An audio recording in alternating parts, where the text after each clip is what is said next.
পাহাড়ের যা আপনি দেখেন এটা তো পেরেকের মাথা, পুরো পাহাড়টা আল্লাহ জমিনের ভেতরে গেড়ে দিয়েছেন। চিল্লায় পড়েন আল্লাহু আকবার।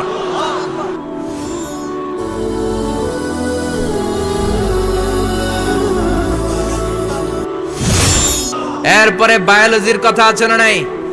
বায়োলজিক্যাল অ্যাসপেক্ট অফ মাউন্টেন্স, কেমন করে পাহাড়ি রেঞ্জ তৈরি হলো আছে না নাই?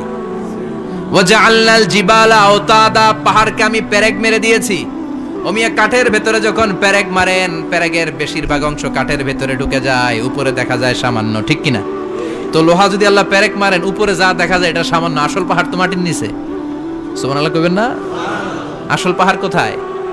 পেরেক যদি কাঠের মধ্যে ঢুকিয়ে দেন, পুরো পেরেকটা কাঠে ঢুকে যায় না, উপরে দেখা যায় কদ্দুর? সামান্য।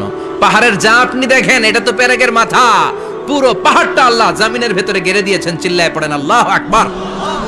আবার আল্লাহ বললেন অমিনাল জিবালি জুদাদুম বিদু ওয়া হুমরুম মুখতালিফুন আলওয়ানু, আছে না নাই?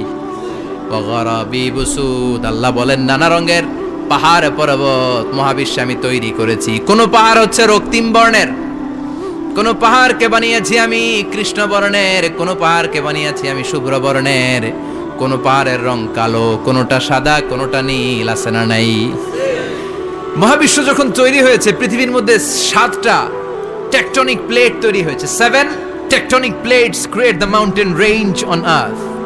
পৃথিবীতে এই পাহাড় তৈরির কারণ হচ্ছে 7টা প্লেট, এগুলোরে 7 টেকটনিক প্লেট বলে। এই প্লেটগুলোর কারণে পৃথিবীতে এই রং বেরঙের পাহাড় তৈরি হয়েছে।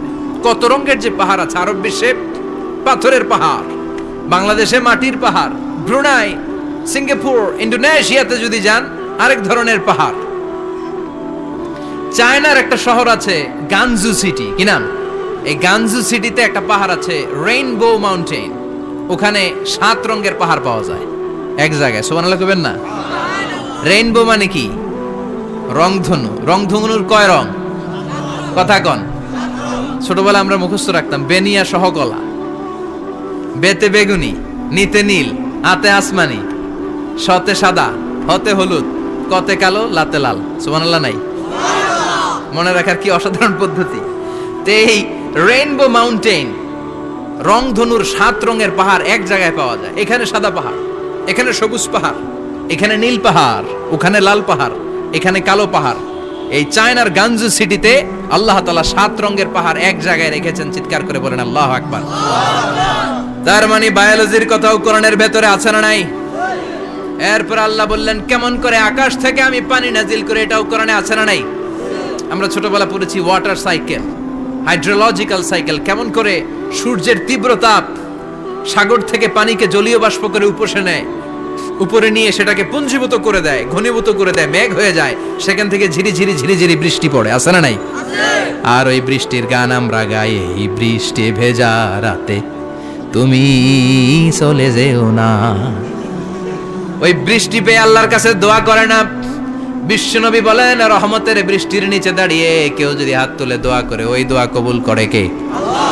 আবার আকাশের মধ্যে মেঘের ঘনঘটা দেখলে বিশ্বনবী পেরেশান হয়ে যেতেন, হয়রান হয়ে যেতেন, আর আল্লাহর কাছে বলতেন আল্লাহ এই মেঘ দিয়ে তুমি আমাদেরকে আযাব দিও না, তুমি আমাদেরকে গজব দিও না, তুমি আমাদেরকে শেষ করে দিও না, এই মেঘ থেকে তুমি আমাদেরকে রহমতের বৃষ্টি দাও। পড়ে না আমিন। বৃষ্টি দেখলে বিষ্ণু বলতেন আল্লাহুম্মা সাইয়িবান নাফিআ, ইয়া গাউসু আগিসনা গাউসান মুগীসান মারিআন মারিআন নাফিআন গায়রা দার আজিলান গায়রা আজিল। হে আল্লাহ এই বৃষ্টি থেকে তুমি ঠান্ডা রহমতের পানি দাও। কি দাও?